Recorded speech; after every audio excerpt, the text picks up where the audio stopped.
The night ferry across Stillwater Lake. The evening had settled across the valley like a soft blanket, and the sky above Stillwater Lake had turned the color of lavender and smoke. The air was cool now, gentle against the skin, carrying with it the scent of water and pine, and the faint sweetness of night-blooming flowers somewhere along the distant shore. At the edge of the lake, where the wooden dock extended out over the dark mirror of water, a single lantern glowed with warm amber light. The lantern hung from a post that had stood there for longer than anyone could remember, swaying just slightly in the evening breeze, casting a pool of golden warmth across the weathered planks below. The ferry waited there, tied loosely to the dock with thick rope that creaked softly as the boat moved with the gentle rhythm of the lake. It was a small ferry, simple and sturdy, with a flat deck and low railings worn smooth by countless hands over countless crossings. Along the railings, more lanterns hung at intervals, their glass panes clean and their wicks trimmed, ready to be lit when the crossing began.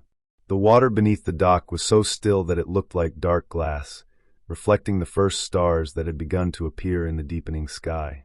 The lake stretched out in all directions, vast and calm, its surface unbroken except for the occasional soft ripple that moved across it like a breath. A traveler came walking down the path toward the dock. The traveler moved slowly, without hurry, carrying nothing but a small bag and the quiet weight of the day now ending. Footsteps made soft sounds on the wooden planks, a gentle rhythm that seemed to match the peaceful pulse of the evening itself. The ferryman stood near the boat, checking the lanterns one by one. He was an unhurried figure, moving with the ease of someone who had performed these same tasks 1,000 times before, who knew every rope and board, every current and shadow of the lake. His hands moved steadily as he adjusted a wick here, wiped a glass pane there, ensuring each light would burn clear and true through the crossing ahead. He looked up as the traveler approached and offered a small nod of greeting. No words were necessary. The ferry crossed every night, and those who needed to cross knew they were welcome. The ferryman gestured gently toward the boat, and the traveler stepped aboard, feeling the slight give of the deck beneath, the subtle movement of the ferry on the water. The traveler found a place to sit on one of the worn wooden benches that lined the center of the deck. The wood was smooth and cool, shaped by weather and time into something comfortable, something that seemed to hold the memory of everyone who had ever rested there. Settling onto the bench, the traveler let out a long, slow breath, feeling the tension of the day begin to dissolve into the gentle evening air. The ferryman moved about his preparations with quiet purpose. He untied the rope from the dock, coiling it carefully and setting it aside. He lit each of the lanterns along the railings, one after another, and as each flame caught and grew steady, the ferry became an island of soft light floating on the darkening water. The lanterns glowed like small moons, warm and golden, their light reflecting on the lake's surface and doubling itself in the mirror below. With a long wooden pole, the ferryman pushed gently away from the dock. The ferry moved almost imperceptibly at first, just a slow separation from the shore, the water making soft sounds as it accepted the boat's weight. There was no engine noise, no mechanical rumble, only the quiet splash of the pole entering the water, the gentle push, the whisper of movement. The dock grew smaller behind them, its single lantern becoming just another point of light in the gathering darkness. Ahead, the lake stretched out endlessly, reflecting the deepening indigo of the sky and the growing constellation of stars that emerged like silver dust scattered across dark cloth. The ferryman set aside the pole and moved to the long oars that rested in their locks along the sides of the boat. He took his position and began to row with slow, measured strokes. The oars dipped into the water with barely a sound, creating small whirlpools that caught the lantern light and spun it into liquid gold before dissolving back into the lake's dark surface. Each stroke was exactly like the last, steady, unhurried, peaceful. The oars lifted, moved forward through the air, dipped down into the water, pulled back with quiet strength, then lifted again. The rhythm was like breathing, like a heartbeat, something so fundamental and constant that it seemed to come not from effort, but from the natural order of things. The ferry glided forward across the glass-smooth water. With each stroke of the oars, small ripples spread out from the sides of the boat, moving in perfect circles that expanded and faded, endlessly gentle. The ripples caught the starlight and the lantern light and carried it outward in shimmering rings that dissolved into the stillness beyond. The traveler sat quietly, hands resting loosely on the bench, feeling the slight rock of the ferry with each stroke of the oars. It was a gentle motion, soothing and rhythmic, like being rocked in the arms of someone who meant only comfort and safety. The cool night air moved softly across the water, carrying with it the clean scent of the lake and the distant perfume of the shore. Above, the sky had deepened to the color of midnight blue, and stars had filled it completely now, thousands upon thousands of them, each one reflected perfectly in the still water below. It became impossible to tell where the sky ended and the lake began. The ferry seemed to float through a universe of stars, suspended between heaven and heaven, moving through infinite space that was somehow close and intimate and safe. The ferryman continued his steady rowing. The oars dipped and pulled, creating a soft splash and creak that formed a lullaby without words. His breathing was even and calm, visible in small clouds in the cooling air, each breath matching the rhythm of his strokes. He looked ahead across the water, but there was no urgency in his gaze, only patient attention to the familiar path across the lake. A light mist had begun to form across the water's surface, hovering just above it like a living thing made of moonlight and breath. The mist moved slowly, drifting in soft veils that parted as the ferry passed through and closed again behind. The lanterns on the railings seemed to glow more warmly in the mist, their light softening and spreading, creating halos of gold that moved with the boat through the silver-white vapors. The traveler watched the mist drift past, mesmerized by its slow dance. Each tendril moved with such gentle purpose, rising and falling, swirling and settling, never hurried, never still. The mist touched the traveler's face with cool fingers, leaving tiny droplets that felt like blessings, like the lake itself reaching up to offer comfort. Far ahead, across the expanse of water, tiny lights glowed along what must be the far shore. They were distant and soft, like stars that had fallen and found homes among the trees. The lights didn't move or flicker with urgency. They simply existed, patient and warm, marking the destination that would eventually arrive but need not be hurried toward. The ferry moved through the center of the lake now, far from either shore, surrounded on all sides by the perfect mirror of water and sky. The traveler felt suspended in a peaceful nowhere, a gentle between space where time itself seemed to slow and soften. There was no past to worry about, no future to plan for, only this moment, this breath, this soft rocking motion, this infinite present of stars and mist and quiet water. The ferryman's oars continued their rhythm. Dip, pull, lift. Dip, pull, lift. The sound was hypnotic, merging with the soft lap of water against the hull of the boat.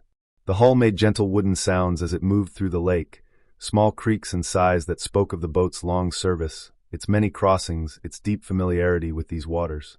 A night bird called somewhere in the darkness, a soft sound that carried across the water and faded into silence. Then another bird answered, farther away, their voices like the lake itself speaking in gentle tones. The sounds didn't break the silence but rather deepened it, the way a single stone dropped into still water creates ripples that somehow make the stillness more profound.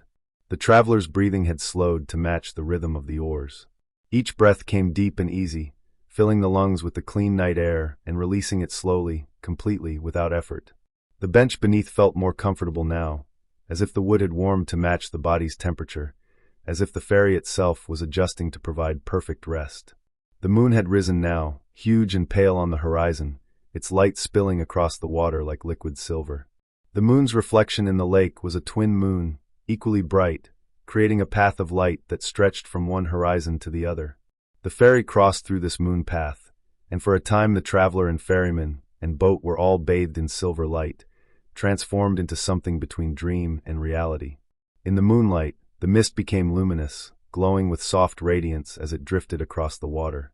The mist moved around the ferry like curious spirits, gentle and wordless, asking nothing, offering the gift of their quiet presence. The traveler could feel the moisture settling on skin and clothes, cool and clean, like the lake was washing away everything that didn't need to be carried anymore. The ferryman's face was calm in the lantern light, his features relaxed, his eyes steady on the path ahead. He rowed with the same unwavering rhythm, his body knowing the motion so deeply that thought was unnecessary. His hands gripped the oars with gentle firmness, neither tight nor loose, finding the perfect balance that allowed strength without struggle. Time passed, but it was impossible to say how much. Minutes or hours, it made no difference here, in this place between shores, in this moment stretched out into timelessness. The ferry simply moved forward, steady and sure, carrying its passenger across the still waters with infinite patience. Small sounds rose from the lake around them. The soft plop of a fish breaking the surface somewhere in the darkness. The whisper of water moving against itself, creating currents too subtle to see, but just strong enough to hear. The gentle creak of the ferry's wooden joints as it rocked on the water. Each sound was quiet, distinct, perfect in its smallness. The traveler's eyes grew heavy, weighted by the peace that had settled over everything. The lanterns glowed steadily, their flames protected from the night breeze by their glass houses, never flickering, never dying, just burning with constant warmth. The light they cast was the color of honey and amber and old gold, a light that spoke of safety and home and rest. Looking down at the water moving past the side of the ferry, the traveler could see stars reflected in its surface, drifting by like a river of light. The stars trembled slightly with the water's movement, dancing without leaving their places, eternal and peaceful. The moon moved slowly across the sky, its reflection keeping perfect pace in the lake below. A cluster of water lilies appeared in the moonlight, their broad leaves resting on the surface like small islands, their closed white blooms waiting for dawn. The ferry passed by them so gently that the lilies barely moved, just a soft nodding as the small ripples reached them. Their presence was like a gift, a reminder that life existed everywhere in this quiet world, content and undisturbed. The ferryman adjusted his course slightly, the movement so subtle it was almost imperceptible. The oars continued their steady rhythm, never breaking pace, never hurrying. His breathing remained even and calm, a counterpoint to the soft splash of the oars, creating a pattern of sound that was almost like music. The simplest music imaginable, just two notes repeated endlessly, perfectly. The far shore was closer now, though still distant. The lights along it had grown slightly larger, resolving into individual points. A house here, a lantern there, each one representing warmth and shelter and peace. But there was no urgency to reach them. The crossing itself was the destination, this time on the water, this movement through the starlit dark. More mist rose from the lake's surface, thicker now, wrapping the ferry in a cocoon of soft white. Visibility shortened to just the length of the boat, the circle of lantern light, the ferryman's steady form. The rest of the world faded into gentle obscurity, but there was no fear in this, only a deepening sense of safety, of being held and protected by the night itself. In the mist, sounds became softer, more muffled. The splash of the oars seemed farther away, dreamlike. The traveler's own breathing became the loudest sound, and even that was quiet, peaceful, the sound of a body at rest, a mind releasing its hold on waking thought. The bench beneath had become perfectly comfortable now, as if it had been made exactly for this moment, for this person, for this crossing. The wood seemed to hold warmth, radiating it gently upward. The traveler's shoulders relaxed, settling more deeply. Arms grew heavy in the best way. That good weight of tiredness that comes after tension has finally released its grip. The ferryman continued rowing through the mist. His movements never changed, never faltered. He had made this crossing countless times, through mist and moonlight, through calm and through weather, through every season and every hour of the night. He knew the lake as intimately as he knew his own heartbeat, and he guided the ferry with the confidence of this deep knowing. The boat moved forward. The oars dipped and pulled.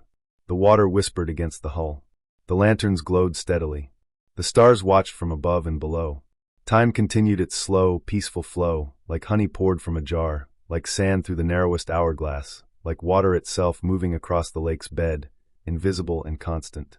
The traveler's eyelids grew heavier still. The urge to keep them open was fading, replaced by the deeper urge to simply rest, to let go, to trust the ferryman and the boat and the water to carry everything forward while consciousness drifted into softer spaces. The mist began to thin slightly, and through it, gentle shapes appeared, the dark outline of trees along the far shore, their branches soft and indistinct in the darkness. The lights of the shore were clearer now, individual windows glowing with lamplight, casting small reflections on the water near the land. Each light seemed to offer welcome, to suggest warmth and rest and safety. But the ferry did not rush toward them. The ferryman maintained his steady pace, rowing with the same measured strokes, allowing the crossing to unfold in its own time. There was no schedule to keep, no deadline to meet. The ferry would arrive when it arrived, and until then there was only this, the rhythm of oars, the rock of the boat, the cool air, the warm light, the infinite peace of the water. A few more strokes, a few more lengths of water passing beneath the hull. The shore grew closer, but slowly, so slowly. The boat seemed to float on the boundary between water and dream, between motion and rest, between waking and sleeping. The traveler's head grew heavy, gently nodding forward, then catching, then nodding again. The body was releasing its grip on the day, letting everything flow away into the water, into the mist, into the starlight. Each breath came deeper and slower, each exhale releasing more than just air, releasing worry, releasing thought, releasing everything that didn't need to be carried across the water. The ferryman's oars continued their eternal rhythm. Dip, pull, lift, dip, pull, lift. The sound was like a mother's heartbeat heard from inside the womb, constant, safe, the most fundamental reassurance that everything was well, that everything would continue to be well. The ferry drifted through a patch of moonlight, so bright it seemed almost like daylight, but softer, gentler, the moon's light having none of the sun's harshness. In this light, everything was transformed into something quieter, something that asked nothing and gave everything, pure illumination without heat, light without demand. The water beneath the boat was so clear in the moonlight that depth became visible, dark shadows far below suggesting the lake's secret places, the quiet depths where fish slept and stones rested and the water held its coldest, oldest memories. But these depths were not frightening. They were simply there, part of the wholeness of the lake, as essential as the surface, as peaceful as everything else in this gentle world. The shore was very close now. The traveler could see individual trees, their leaves dark against the star-filled sky. The lights from windows created warm patches on the ground beneath them. A dock extended into the water, its own lanterns already lit and waiting, their reflections reaching out across the lake like welcoming arms. But even as the destination approached, there was no sense of ending, no feeling of conclusion. The ferry had crossed the lake, yes, but this crossing had been everything. The journey itself was the gift, not the arrival. And even when the ferry touched the far dock, other crossings would follow, other nights would come, other travelers would make this same peaceful journey across the still waters. The ferryman's strokes grew slower as the boat approached the shore, the oars moving through the water with even greater gentleness now, easing the ferry toward the dock with patient care. The boat glided the last few lengths on its own momentum, barely moving, riding the smallest ripples toward rest. The hull touched the dock with the softest sound, wood against wood, a quiet greeting between old friends. The ferryman secured the rope with practiced ease, tying it loosely, enough to hold but not constrain. He stepped onto the dock and turned to offer a hand to the traveler, but there was no hurry in the gesture, no insistence. The traveler sat for another moment, just breathing, just being, feeling the last gentle rocks of the boat as it settled against the dock. The lanterns continued to glow. The stars continued to shine. The water continued its soft lapping against wood and stone. Nothing had changed and everything had changed. The crossing was complete, but its peace remained, would remain, settling into the traveler's bones like a gift that could not be lost. Eventually, moving slowly, the traveler rose from the bench. Each movement was easy, unhurried. There was time for everything. There would always be time, here in this gentle place, for whatever needed to happen to unfold in its own perfect rhythm. Stepping onto the dock, the traveler felt the solid wood beneath, still swaying slightly with the memory of the lake's motion. The ferryman nodded once more, a farewell and a blessing both, and turned to prepare the ferry for its return crossing, to ready it for whoever else might need to cross the still waters before the night was done. The traveler walked slowly up the dock toward the shore, where soft lights glowed and the evening had settled into its deepest peace. Behind, the ferry rested at the dock, its lanterns still burning, its purpose complete and yet continuing, ready to cross the lake again and again, as many times as needed, carrying its passengers across the still waters under the stars, through the mist and moonlight, from one shore to another, through all the long, gentle hours of the night. And the lake lay still, reflecting the infinite stars, breathing its cool breath across the valley, holding its depths and its shallows, its fish and its lilies, its memories and its peace. The water moved in ways too subtle to see, but always moving, always alive, always cradling the ferry and every boat that had ever crossed it, always ready to catch the moonlight and hold it, to mirror the sky, to be exactly what it had always been. Still water, deep and calm, waiting in the darkness, reflecting the light, carrying whatever needed to be carried from one shore to another, from one moment to the next, from evening into night, from wakefulness into sleep, from sound into silence, from thought into peace, from movement into rest. The traveler walked slowly along the path that led from the dock, each step soft on the smooth stones that had been worn by countless feet over countless years. The stones were cool beneath, still holding the memory of the day's warmth deep within them, radiating it back in the gentlest way, like the earth itself offering comfort. Behind, the ferry's lanterns grew smaller, their golden light becoming just another set of stars reflected in the water, indistinguishable from all the other lights that dotted the shore and the sky. The ferryman's silhouette moved quietly on the deck, checking the lanterns again, coiling rope, preparing for the next crossing with the same unhurried care he brought to everything. The path curved gently upward, away from the water's edge, winding between tall grasses that whispered in the night breeze. The grass was silver-tipped in the moonlight, each blade distinct and perfect, bending and rising with the breath of the night. The sound they made was like the softest rain, like silk being drawn across silk, a susurration that spoke of growth and life and the patient turning of seasons. Somewhere in the darkness, wind chimes hung from a porch unseen, their notes carrying across the cool air, glass touching glass with sounds like water droplets, like small bells, like the gentlest music that existed only to remind the listener that beauty could be simple, could be brief, could ask for nothing but to be heard and then released. The traveler paused on the path, turning to look back at the lake one more time. From this vantage point, slightly elevated, the water spread out like a great mirror laid flat upon the earth, holding the entire universe in its stillness. The moon's path stretched across it from shore to shore, a road made of light that anyone could walk if they only knew how to step from the solid world into the reflection, from the real into the equally real. The ferry was moving again now, gliding back across the water toward the far shore, where its lanterns still glowed on the distant dock. The ferryman rowed with the same steady rhythm, the boat leaving the smallest wake behind it, ripples that would fade to nothing long before they reached either shore. Soon the ferry would arrive back where it had started, and perhaps another traveler would be waiting there, ready to make the crossing, ready to experience that same gentle journey through the starlit dark. But here, on this shore, the traveler's journey continued in a different way, not across water now, but toward rest, toward the deepest peace that awaited at the end of all movement. The path led through a small grove of trees, their trunks dark and solid, their branches forming a canopy overhead that filtered the moonlight into patterns of silver and shadow. The leaves moved with the slightest rustle, a sound like breathing, like pages of an ancient book being turned slowly in a quiet room. The air beneath the trees was slightly warmer, held close by the branches, scented with bark and sap, and the green smell of growing things even in the depth of night. Through the trees, a cottage came into view.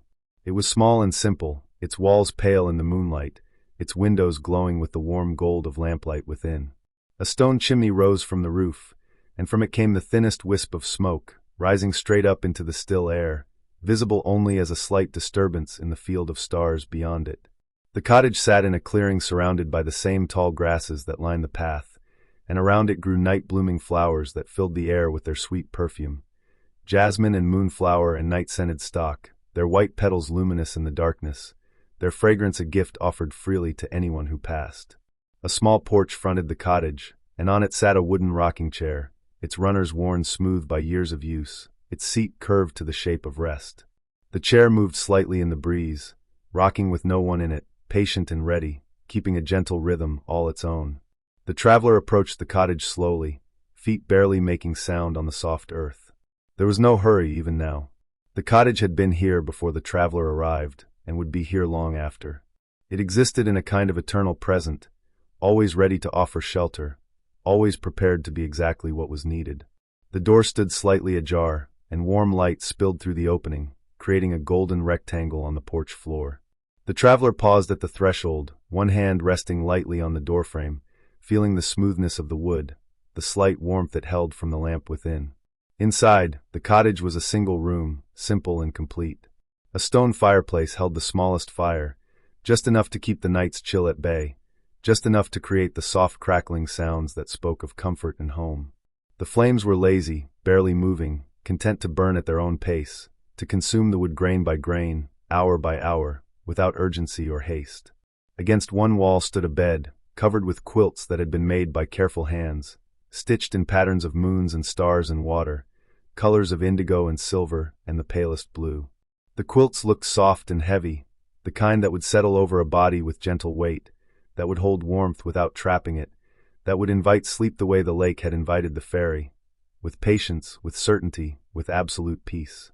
A small table sat near the window, and on it burned a single candle in a glass holder. The candle's flame was steady and bright, casting a small circle of light that illuminated nothing in particular and everything at once.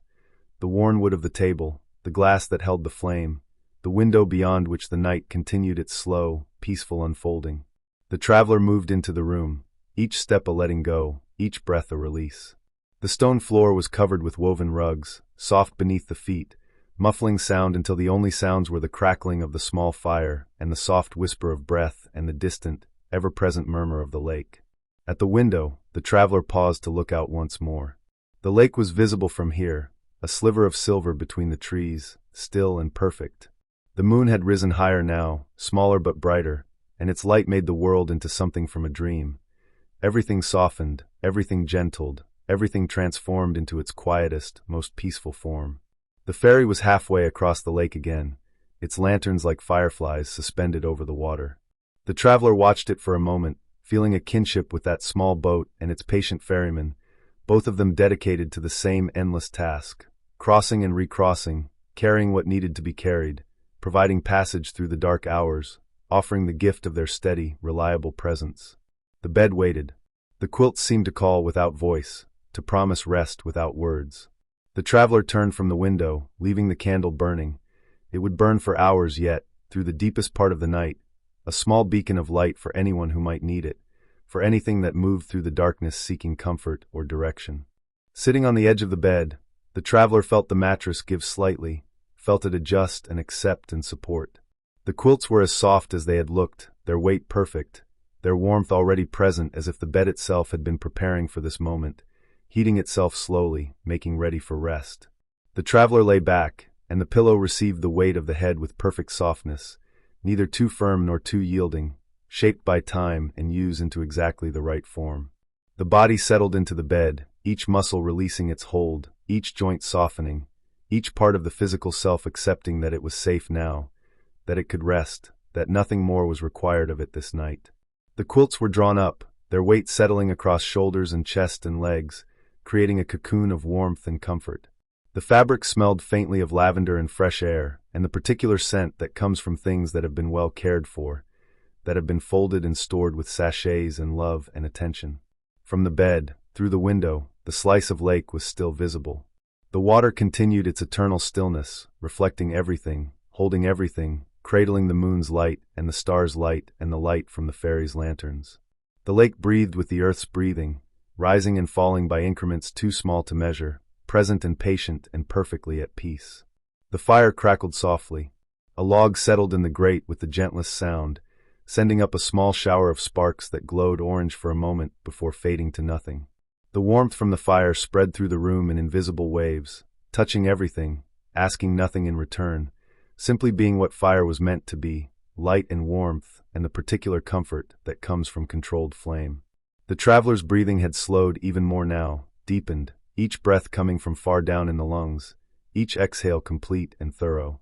The body was sinking into the bed the way the ferry had moved through water, gradually, peacefully, becoming part of something larger and more fundamental than itself.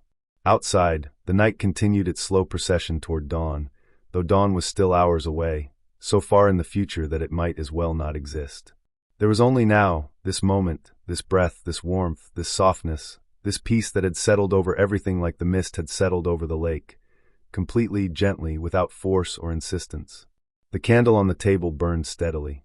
Its small flame danced only slightly, protected from drafts, content in its glass house, giving its light freely to the darkness, asking nothing, expecting nothing, simply burning the way it was meant to burn until its wax was gone and its purpose complete. Through the walls of the cottage came the faintest sounds from outside, the whisper of grass moving in the breeze, the soft call of a night bird settling into its roost, the distant, almost inaudible lap of water against the shore of the lake. These sounds were not disturbances, but rather confirmations that the world continued, that life went on in its gentle cycles, that everything was as it should be. The traveler's eyes had closed now, though it was impossible to say exactly when. Perhaps they had been closed for moments, perhaps for longer. Time had become strange and fluid, no longer moving in its usual linear way, but instead pooling and eddying like water in a quiet cove, present but not pressing, existing but not demanding attention. The bed held the traveler the way the lake had held the ferry, completely, safely, with the assurance that nothing would be allowed to fall, that everything would be supported and carried through the hours ahead. The mattress seemed to have memorized every curve and angle, adjusting itself to provide perfect rest, perfect comfort. The quilts rose and fell with each breath, gentle waves of fabric that mirrored the small ripples that had spread from the ferry's passage. Each breath was a journey in itself, air flowing in, filling the lungs, bringing oxygen to every cell, then flowing out again, carrying away what was no longer needed, releasing it into the room, into the night, into the great cycle of breathing that connected every living thing. The warmth beneath the quilts had grown perfect now, that ideal temperature where the body felt neither hot nor cold, but simply comfortable, simply at peace. The heat from the fire mixed with the warmth generated by the body itself, creating a microclimate of absolute comfort, a small universe of perfect conditions for rest. Somewhere far away, so distant it might have been imagined, the ferry's bell rang once, a single note, clear and sweet, carrying across the water and through the trees to reach the cottage. It was not an alarm or a warning, just a marker, a way of saying that another crossing had been completed, another journey had reached its end and its beginning. The sound faded slowly, dissolving into the night like sugar into water, leaving only sweetness behind. The traveler's body had become heavy now, pleasantly heavy, weighted to the bed by gravity and exhaustion, and the deep satisfaction that comes from having traveled and arrived, from having crossed from one place to another and found rest waiting. Each limb was heavy, each muscle loose and soft, each bone settled into its proper place. Thoughts, which had been drifting like the mist across the lake, were drifting more slowly now, the spaces between them growing longer. A thought would arise, a memory of the ferry, perhaps, or the feeling of cool air on skin, or the image of stars reflected in dark water, and then it would fade, and there would be a space, a gentle emptiness, and then perhaps another thought, but slower, quieter, less insistent. The darkness behind closed eyelids was not black, but rather a deep blue, the color of the lake at its deepest point, the color of the sky between the stars. This darkness was not empty but full of peace, full of rest, full of the potential for dreams that would be as gentle as everything else in this long, slow night. The candle continued to burn. The fire continued to crackle. The lake continued to hold the moon's reflection. The world continued its patient turning, the earth rotating beneath the unchanging stars, carrying the cottage and the traveler and the lake and the ferryman through space at speeds beyond comprehension, and yet everything felt perfectly still, perfectly at rest. A breeze moved through the trees outside, creating a sound like distant water, like the memory of waves, like the echo of the ferry's passage across the still lake. The sound rose and fell, a rhythm that matched breathing, that matched heartbeat, that matched the slow pulse of life itself. The traveler was almost asleep now, balanced on that thin edge between waking and sleeping, between conscious thought and dreaming, between the world of action and the world of rest. It was a pleasant edge to balance on, with no danger of falling, only the gentle certainty of eventually tipping over into sleep, into dreams, into the deep rest that the body and mind had been seeking since the moment the ferry had pushed away from the distant dock. Everything that was needed. The quilts seemed to grow softer, or perhaps the body had simply relaxed enough to sink more deeply into them. The pillow cradled the head perfectly, soft and firm in exactly the right measures. The mattress supported every part of the body evenly, distributing weight so that no single point bore too much pressure, so that everything was held in perfect balance. And still the lake lay beyond the window, visible even through closed eyelids somehow, known even when not seen, present the way breath was present, the way heartbeat was present, the way peace was present. The lake held its stars and its moon and its memories, held the path the ferry had taken and would take again, held the fish that slept in its depths and the water lilies that rested on its surface, held everything with the same gentle, unwavering care. The night deepened. The hours passed in their slow, measured way. The candle burned lower, its flame never flickering, never dying, just gradually consuming the wax that fed it, doing what candles did, being what candles were. The fire in the hearth settled into a bed of glowing coals, less flame now and more heat, red and orange embers that pulsed gently with the movement of air, with the breathing of the chimney, with the slow combustion that was itself a kind of rest, a kind of transformation, a kind of peace. And the traveler slept, or was sleeping, or was about to sleep, it no longer mattered which. The boundary had dissolved. The crossing had been completed. The journey from waking to sleeping had been as gentle as the journey across the lake, and now there was only rest, only peace, only the deep, restorative darkness that was not absence but presence, not emptiness but fullness, not nothing but everything that was needed. The cottage held its occupant safely. The bed provided perfect support. The quilts offered perfect warmth. The night surrounded everything with its patient embrace. The stars wheeled slowly overhead, marking time that had ceased to matter, measuring hours that had no weight or urgency. And somewhere, far across the still waters, the ferry continued its endless crossings, carrying passengers from shore to shore, from evening to night, from waking to sleeping, from the world of effort to the world of rest. The ferryman rowed with his steady, unchanging rhythm, the oars dipping and pulling, creating a sound that was like a lullaby, like a prayer, like the heartbeat of the world itself. The lake held everything. The night held everything. The peace held everything. The hours moved like water through sand, imperceptible and constant, each moment dissolving into the next without seam or separation. The cottage breathed with the rhythm of sleep, its walls expanding and contracting by measures too small to see, the wood settling with soft creaks that were less sounds than whispers, less whispers than the memory of sound. The candle on the table had burned halfway down now, its wax pooling in the glass holder, creating small rivers of liquid gold that cooled and hardened into new formations, like tiny landscapes of pale mountains and valleys. The flame remained steady, a small point of light that seemed to pulse with its own gentle heartbeat, casting shadows that barely moved, that swayed only when the air itself stirred with something softer than breeze. In the fireplace, the coals glowed with deep color, crimson and amber and the orange of sunset reflected in still water. They radiated heat without flame now, a warmth that spread through the room in slow waves, touching everything with patient fingers. Occasionally a coal would split with the softest crack, revealing brighter heat within, then settle back into its glowing rest, content to continue its slow transformation from wood to ash, from substance to memory. The traveler lay motionless beneath the quilts, breathing so slowly that the rise and fall of the chest was barely visible. Each breath took its time, filling the lungs gradually, completely, then releasing just as gradually, just as completely. The space between breaths grew longer, stretched out into peaceful pauses where nothing happened and everything was perfect. Breath in, long pause. Breath out, longer pause. The rhythm of deepest sleep, of the body healing itself, of the mind releasing everything it no longer needed to hold.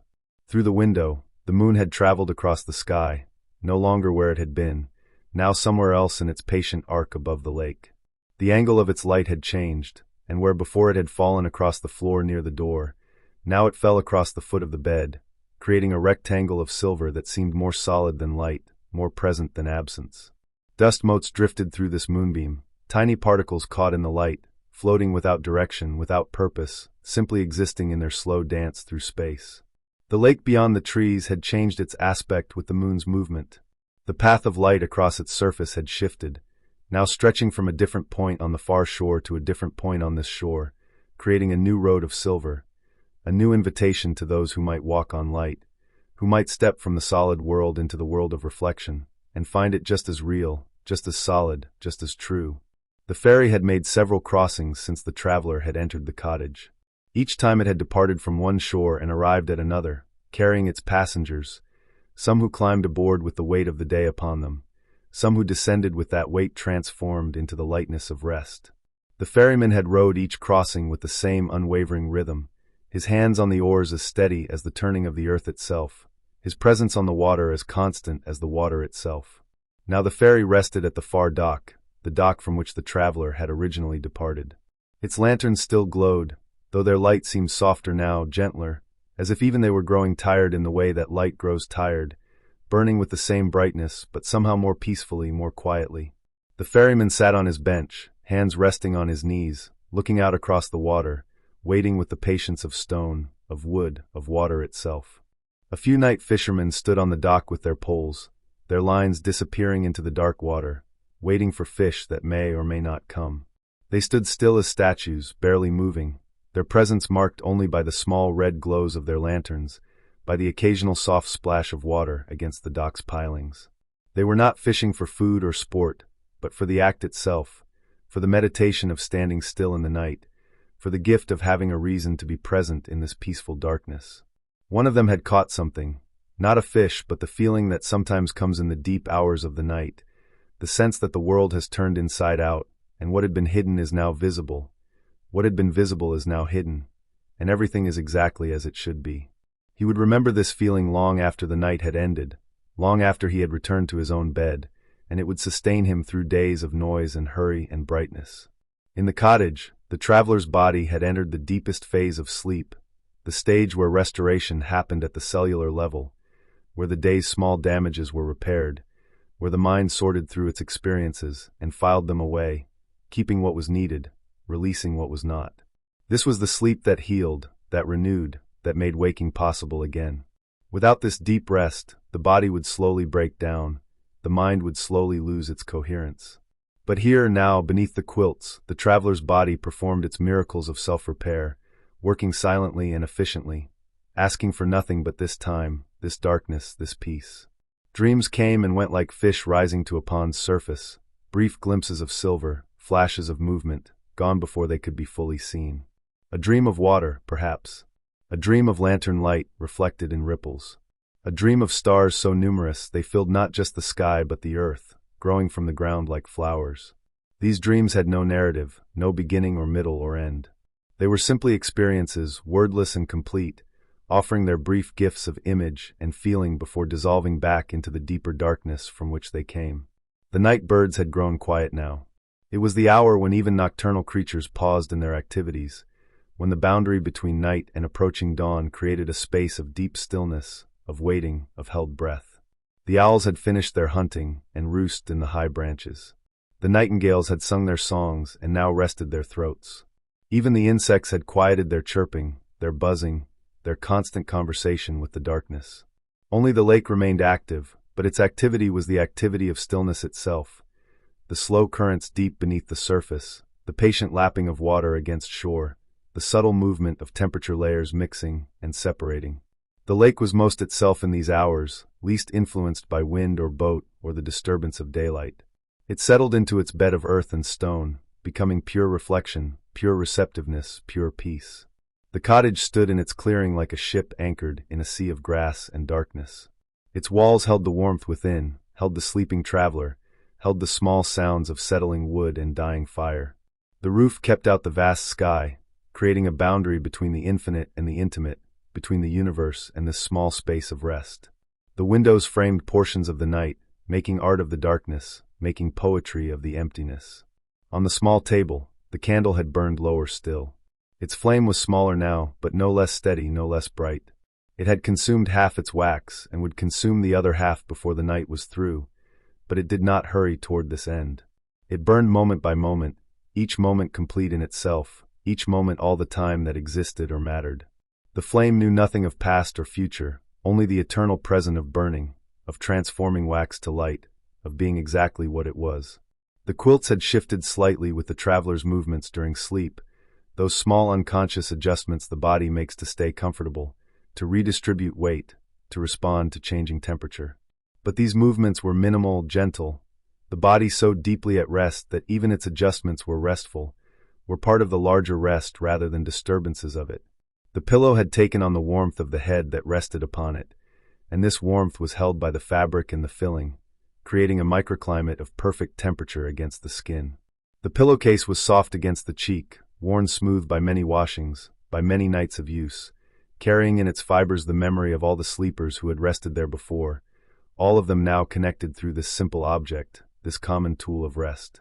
Time continued its passage, but in these deep hours, time lost its forward momentum and became something more circular, more spiral, time that moved but also returned, time that progressed but also deepened, time that was less a river and more a pool swirling gently in place, going nowhere because nowhere needed to be reached.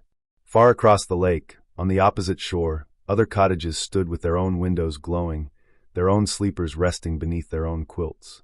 Each cottage held its own small world of peace, each one a pocket of warmth and safety in the great darkness. Together they formed a constellation around the lake's perimeter, a ring of dwelling places that mirrored the ring of stars above, as above so below, the pattern of light and dark and rest repeating at every scale. In one of those cottages, a child slept with a stuffed bear clutched to its chest, breathing the quick, shallow breaths of childhood sleep, dreaming dreams of playing in meadows, of finding treasures in the grass, of laughter and sunshine and simple joy. In another, an elderly couple lay side by side in their shared bed, their breathing synchronized after decades of sleeping together, their dreams occasionally touching and merging before separating again like streams that briefly join before flowing onward. The ferryman, waiting at his dock, had closed his own eyes now, resting while the night was quiet, while no travelers approached his boat. He slept sitting up on his bench, his back against the ferry's side, his hands still loosely holding the rope that tethered the boat to the dock. Even in sleep, he remained connected to his vessel, to his purpose, ready to wake the moment he was needed, the moment someone appeared on the dock with the need to cross. The fish in the lake's depths barely moved, suspended in the cold water, their gills working slowly to pull oxygen from the liquid darkness around them. They required almost no energy at this temperature, at this hour. They simply existed, waiting for dawn to bring warmer water near the surface, waiting for the insects to begin their morning flights low over the water, waiting for the day's activity to resume. But for now, they rested in their own way, hovering in the darkness like small thoughts in the mind of the lake itself. The water lilies on the surface had closed their flowers hours ago, folding their petals inward to protect their centers through the night. The broad leaves rested flat on the water, rising and falling with the lake's breathing, patient platforms waiting for the sun's return. Beneath each lily pad, small fish sometimes sheltered, appreciating the darker darkness the leaves created, the extra layer of protection from predators that might swim or fly above. In the cottage, the fire had died down to the faintest glow, the coals now more black than red, holding their heat deep within, radiating it still but so gently that the room had grown slightly cooler. This cooling was not uncomfortable, the quilts provided all the warmth needed, and the slight coolness of the air against the face was refreshing, creating the perfect conditions for continued sleep, for the body to remain at rest without becoming too warm, without stirring toward wakefulness. The traveler's face in sleep was completely relaxed, all the small tensions that people carry even in waking peace now released. The forehead was smooth, unmarked by worry or thought. The jaw was slack, the mouth slightly open, breathing through both nose and mouth in the way of deepest sleep. The eyes beneath their lids moved occasionally, rapid eye movement, the sign of dreaming, but these movements were small and brief, little flutters rather than the more active movements of lighter sleep. The dreams that came now were deeper, stranger, less connected to waking memory. A dream of being water itself, of existing as a lake, of holding reflections without holding, of supporting boats without effort, of simply being the thing that allows passage while remaining unchanged. A dream of being light, of traveling from a star across vast emptiness to touch a surface and reflect, the entire journey taking both no time at all and more time than could be counted. These were not dreams that could be remembered or recounted. They were experiences too fundamental for words, too basic for narrative. The moon continued its arc across the sky, patient and constant. It had crossed half the visible sky now, and was beginning its descent toward the western horizon, though that descent was still hours away from completion. The moon had made this journey countless times, would make it countless more, crossing the sky above the lake, above the cottage, above the sleeping traveler, indifferent and benevolent in its indifference, providing its light without judgment, without preference, lighting the way for anyone who needed to move through the darkness. The stars, too, had wheeled across the sky, their positions shifting as the earth rotated beneath them. Constellations that had been in the east now stood overhead. Constellations that had been overhead now moved toward the west. The pattern remained the same, but the placement changed. A dance so slow it could only be perceived by watching for hours, by noting the position of a star relative to a tree or a roofline, and then checking again much later to see how far it had traveled. A shooting star traced its brief path across a portion of sky visible through the cottage window, a streak of light that existed for less than a second, burning itself up in the atmosphere, converting from solid matter to pure light and heat and memory. No one saw it. The traveler slept, the ferryman slept, the fishermen looked at their lines rather than the sky.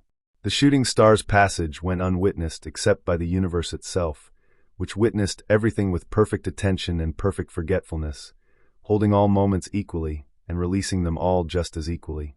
The candle flame wavered slightly as a current of cooler air drifted through the room, finding its way through some small gap in the cottage's walls, some place where the wood had shrunk with age, or where the builder had left a tiny space for the house to breathe.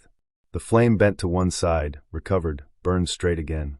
The wax had melted into a small pool around the wick, and in this pool the wick stood like a small island, like a lighthouse in a tiny sea, its flame the light that warned of nothing and guided no one, that simply existed to transform substance into illumination.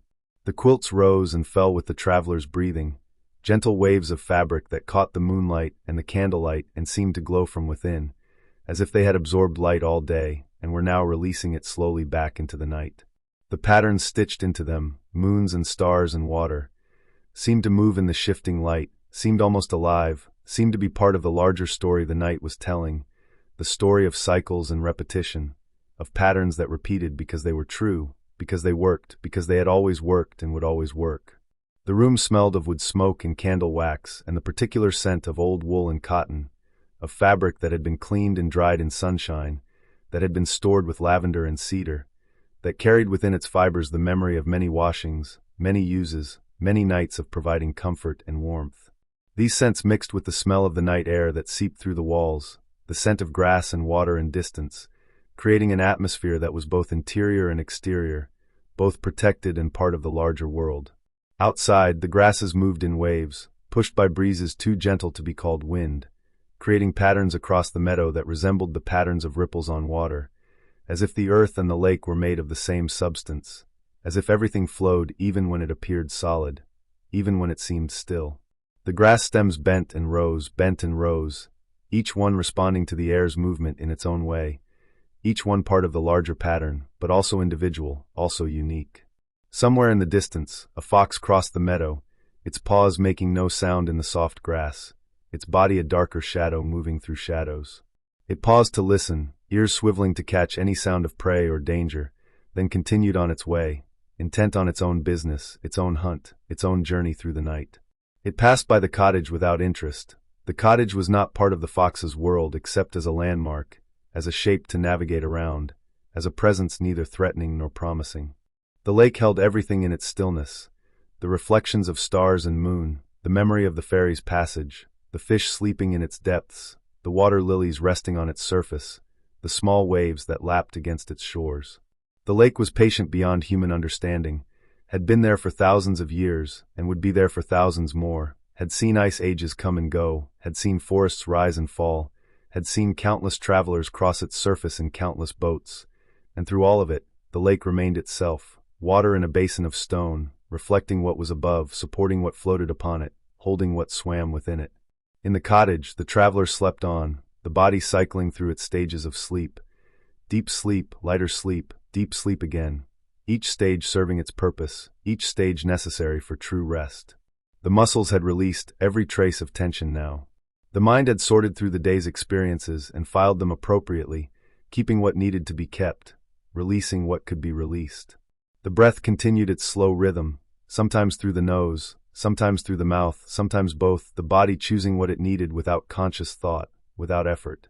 The night was deepest now, the hour between midnight and dawn when the darkness felt most complete, most encompassing, most like a presence rather than an absence. This was the hour when people sleeping sometimes woke briefly, surfacing from sleep's depths to consciousness long enough to register the darkness, to hear the silence, to feel the comfort of their bed, and then to sink back down into sleep again, the brief waking serving only to deepen the appreciation of rest. But the traveler did not wake. The sleep was too deep, too complete, too necessary. The body knew it needed this rest, and would not relinquish it for anything less than morning's light, than the sun's warmth, than the new day's arrival. And so the sleep continued, protected by the cottage walls, wrapped in the quilt's warmth, cradled by the bed's support, held by the night's vast and patient embrace. The candle burned lower still, nearing the end of its life, but it did not sputter or smoke. It burned cleanly, efficiently, giving all it had to give without complaint, without hurry. Soon it would burn out completely, but even that would be peaceful, the flame simply growing smaller and smaller until it was no longer there, until the wick had consumed the last of the wax and had nothing left to burn, and then there would be darkness where the flame had been, but it would be a gentle darkness, a grateful darkness, a darkness that thanked the flame for its service and accepted its ending as natural and right. And still the night continued, patient and vast, holding everything within it, the cottage and the traveler, the lake and the ferry, the ferryman and the fisherman, the sleeping couples and the dreaming child, the fox in the meadow and the fish in the depths, the birds in the trees and the stars in the sky. The night held all of it without effort, without strain, simply being what it was, simply doing what it did, simply existing as the necessary counterpart to day, as the time of rest and dreams and restoration, as the hours when the world turned inward and remembered what it was beneath all its activity and noise. The candle's flame grew smaller, a tiny bead of light no larger than a seed, flickering once, twice, then settling into a final steady burn.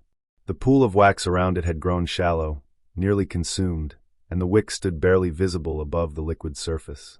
The flame seemed to concentrate itself, to gather its remaining energy into one last point of brilliance, burning not brighter but more purely, more essentially, as if it had distilled itself down to the very idea of light. In the fireplace, one last coal split with the softest whisper, revealing a heart of deep orange that pulsed like something alive, like something breathing, before the pieces settled and the color began to fade toward gray. The heat it released was gentle, a final gift to the room, a last contribution to the warmth that had sustained the night.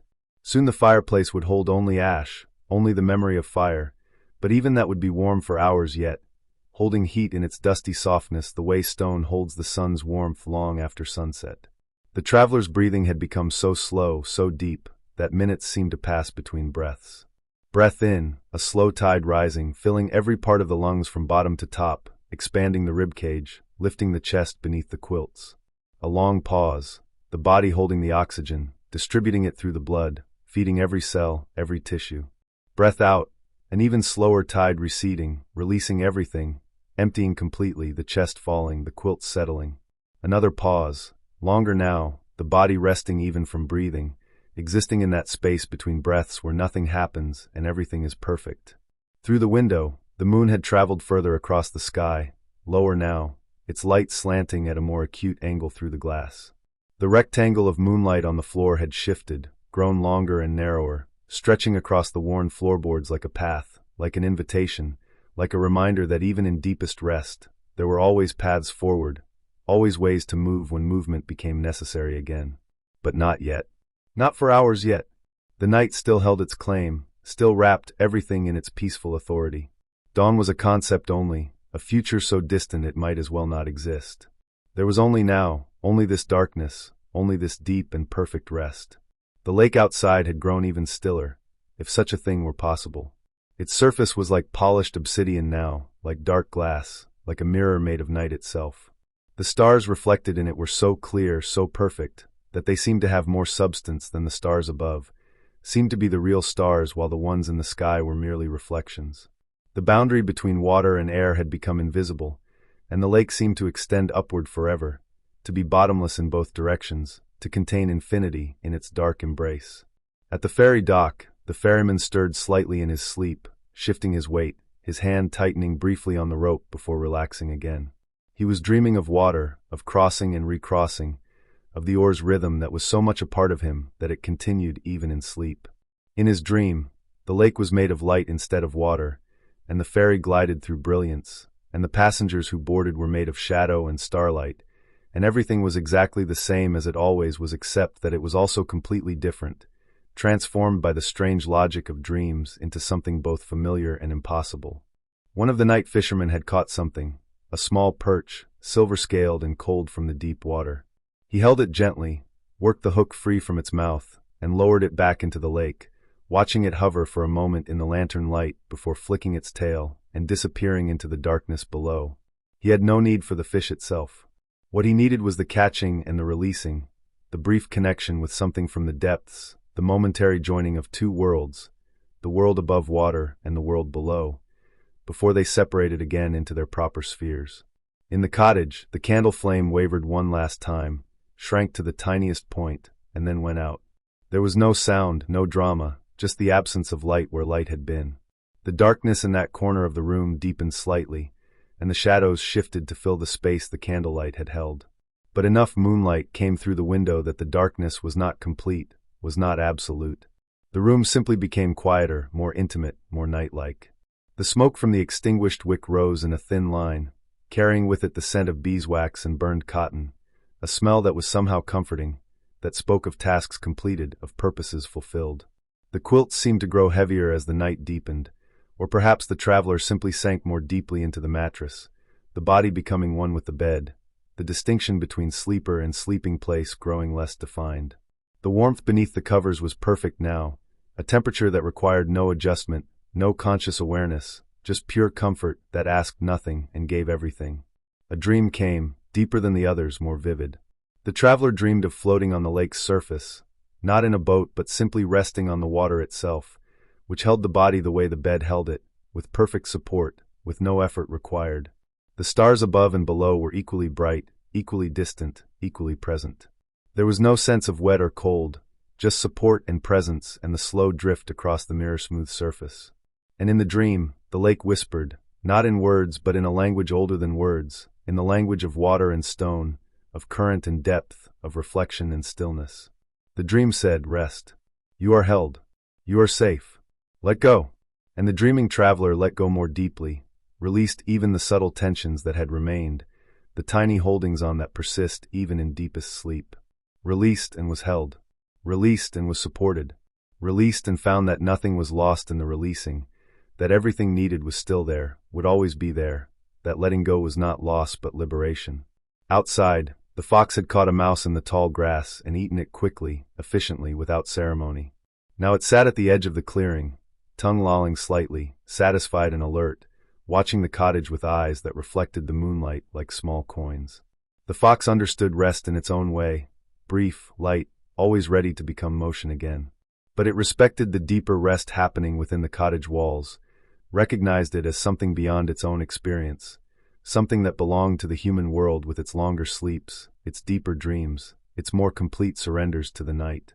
The grass around the cottage had grown wet with dew now, each blade holding tiny droplets that caught and held the starlight, transforming the meadow into a field of diamonds, of liquid jewels, of captured light. The dew was cold and clean, condensed from the air itself, distilled by the night's patience into something pure and new. Come morning, the dew would feed the grass, would water the flowers, would sustain all the growing things before the sun evaporated it back into air. But for now, it simply existed, decorating the darkness, making the meadow shimmer and gleam like something from a fairy tale. In the depths of the lake, in the coldest, darkest water, ancient stones rested on the bottom, stones that had been there since the lake's formation, since the glacier retreated and left this basin to fill with water.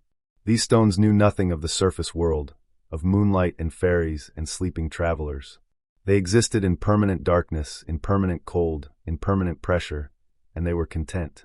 They had their own kind of rest, a rest measured in geological time, in centuries and millennia, in the slow transformation from one kind of stone to another, from sharp-edged to smooth, from large to small, grain by grain returning to the sediment from which they had first been formed. The traveler's heartbeat had slowed to its minimum, the deep, slow rhythm of profound rest. Each beat was strong and complete, pushing blood through the body with perfect efficiency, requiring no conscious effort, no awareness, just the autonomous intelligence of the body maintaining itself, healing itself, preparing itself for another day of waking life. The heart knew how to do this, had known since before birth, would know until the final beat, needed no instruction or guidance or concern. The hours continued their passage. If someone had been counting, they might have noted that midnight had passed, that the night had crossed its own lake from the shore of evening to the approaching shore of morning. But no one was counting. The night fishermen had forgotten time entirely, absorbed in their patient vigil. The ferryman slept without dreaming of clocks or schedules. The traveler rested beyond all awareness of hours or minutes, or the divisions humans imposed on the continuous flow of existence. A barn owl called from somewhere in the trees, its voice carrying across the still air, a tremulous hoot that rose and fell, then faded into silence. Another owl answered from further away, a conversation across distance, a connection made through sound and then released. The owls required no response beyond the response given. They called and were answered, and that was enough, that was complete, that was the entire purpose of the calling. The quilts had absorbed the sleepers' warmth so completely now that they seemed to generate their own heat, seemed to be actively warming rather than passively insulating. The fabric had relaxed, had conformed even more perfectly to the shape of the body beneath, creating a second skin that was soft and heavy and perfect. The weight of them was like an embrace, like being held by something that cared without demanding, that gave without requiring anything in return. The pillow had shaped itself around the head, creating a hollow that fit perfectly, that supported without pressure, that cradled without constraint. The pillowcase against the cheek was neither warm nor cool now, but exactly skin temperature, as if it had become part of the body, as if the boundary between sleeper and pillow had dissolved into seamless connection. Far across the lake, in one of the other cottages, someone had woken briefly, an old man, rising to use the bathroom, moving slowly through his familiar rooms in darkness that was not darkness to him, that was simply the nighttime version of home. He stood at his window for a moment, looking out at the lake, at the stars, at the distant glow of lanterns from the ferry dock. He breathed the night air that seeped through the window frame, cool and clean, and he felt the peace of the hour, felt grateful for it, felt blessed to be awake in this quiet time, even though he had woken from need rather than choice. Then he returned to his bed, to his sleeping wife, and within moments had returned to sleep himself, sinking back into dreams of gardens he had tended decades ago, of tomatoes ripening in summer sun, of the simple satisfactions of work completed and rest earned. The child in another cottage had rolled over in sleep, the stuffed bear falling from the bed to the floor with the softest thump. But the child did not wake, did not notice the bear's absence.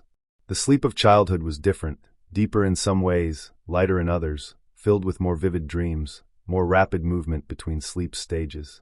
The child dreamed of flying, of running through meadows that went on forever, of discovering doors that opened into rooms filled with wonders. These dreams would be forgotten by morning, dissolved like dew, but they served their purpose, giving the young mind space to grow, to explore, to make sense of the waking world through the strange logic of sleep. Back in the first cottage, in the deepest rest, the traveler's face had become luminous in the moonlight, peaceful beyond description, all age and worry erased by the completeness of the rest. In this moment, the traveler could have been any age, child or elder, young or old, because rest was timeless, was ageless, returned everyone to some fundamental state of simply being alive, simply existing, simply breathing in and breathing out. A memory surfaced in the traveler's mind, not quite a dream, more like a bubble rising from deep water. The memory of being a child, being held by a parent before sleep, feeling absolutely safe, absolutely protected, knowing without words that everything was taken care of, that there was nothing to worry about, nothing to fear, that sleep was a gift and not a danger. That feeling was here now, recreated by the cottage, by the bed, by the night itself. The traveler was held again, protected again, safe again in that primal way that all humans long for, that all humans carry the memory of, even if they never experienced it in waking life. The lake breathed. The cottage breathed. The traveler breathed. Everything breathed together, in rhythm, in harmony, in perfect synchronization. The breath of water against shore, the breath of air through grass, the breath of lungs filling and emptying, all of it part of one great breathing, one vast organism of which every separate thing was just a cell, just a part, just an expression of the whole. The stars continued their wheel across the sky, indifferent and benevolent, ancient and constant, burning in the vast distances with fires that had started before human memory, that would continue long after human memory ended. They asked nothing, offered everything, simply existed in their appointed places, following the laws that governed them, unable to do otherwise, having no desire to do otherwise. And beneath the stars, beneath the moon, beside the lake, within the cottage, under the quilts, the traveler rested in the deepest peace that exists, the peace of complete surrender, complete trust, complete release of everything that was not essential, not necessary, not needed for this moment of pure being. Rest that had no end because it had no beginning, that simply was, that simply continued, breath after breath, heartbeat after heartbeat, moment after moment of perfect peace, perfect stillness, perfect safety, perfect acceptance of exactly what was, exactly as it was, exactly now. The night had reached its deepest point now, the hour when darkness felt most absolute, most encompassing, when the distance between dusk and dawn seemed infinite. This was the hour when the world turned most fully inward, when even the restless found stillness, when even the wakeful felt the pull towards sleep's embrace. The room had grown cooler still, the last warmth from the fire dissipating into the walls, into the floor, rising up through the roof to meet the cold vastness above. But beneath the quilts, warmth remained perfect, a small climate maintained by the body's own furnace, by the insulation of fabric and trapped air, by the accumulated heat that the bed had been gathering and holding throughout the hours of rest. The traveler had moved slightly in sleep, one hand emerging from beneath the quilts to rest on top of them, palm up, fingers slightly curled, completely relaxed. The hand looked pale in the moonlight, almost luminous, each line visible in the silvery glow. It was a hand at complete rest, holding nothing, grasping nothing, just existing in its own shape, its own form, requiring nothing from the world, offering nothing but its presence. Outside, a thin layer of mist had begun to form above the lake's surface, rising from the water like breath made visible. This mist was different from the earlier mist, thinner, more delicate, more ephemeral. It hovered just above the water, never rising more than a few feet, creating a soft layer between the lake's surface and the air above. Through this mist, the stars' reflections became softer, more diffuse, as if the lake were exhaling starlight, releasing it back into the night from which it came. The ferry at its dock moved almost imperceptibly with the water's breathing, its ropes creaking so softly the sound was more felt than heard, a vibration in the air rather than a sound. The lanterns on the ferry had burned lower, their wicks shorter, their flames smaller, but they continued to glow with patient constancy, never flickering despite the nights growing cold, never dimming despite the hours they had burned. The ferryman shifted in his sleep again, his head tilting back against the ferry's side, his breathing deepening into a soft snore that lasted for 3 breaths, then stopped, then resumed in silence. Even in sleep, his body maintained its position, stayed balanced on the bench, knew from long habit how to rest without falling, how to sleep while remaining part of the boat, part of the dock, part of the lake itself.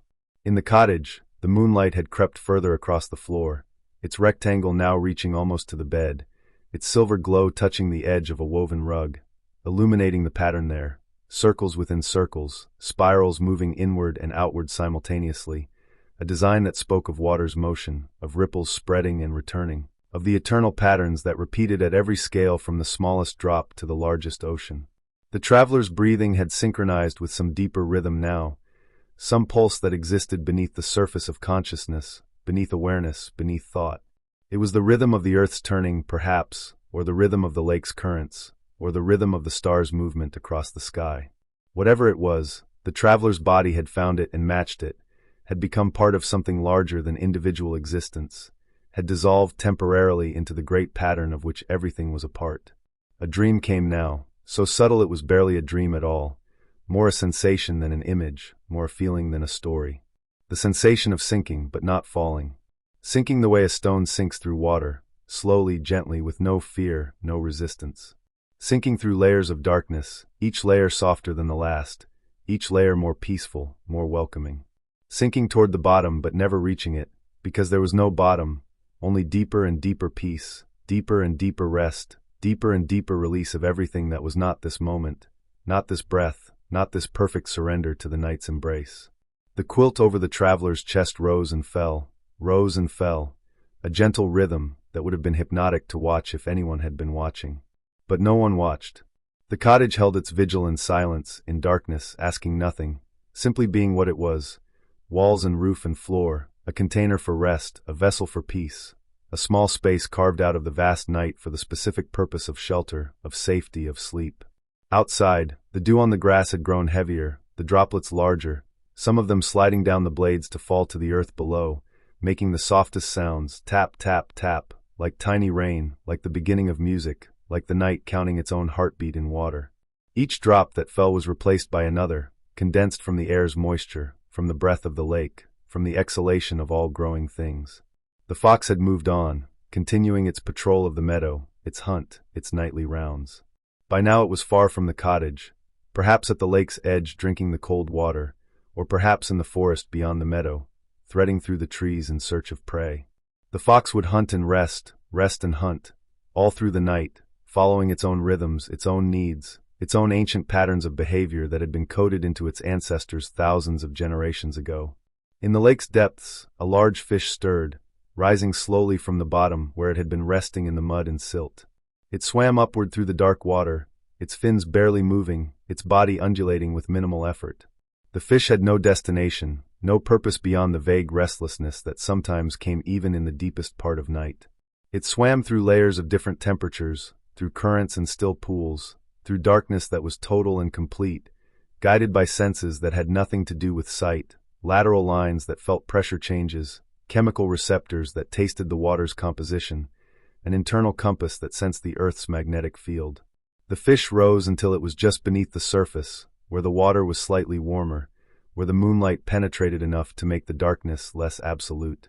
It hung there for a long moment, suspended between depths and surface, between the world below and the world above, existing in that boundary layer where two realms met but never mixed.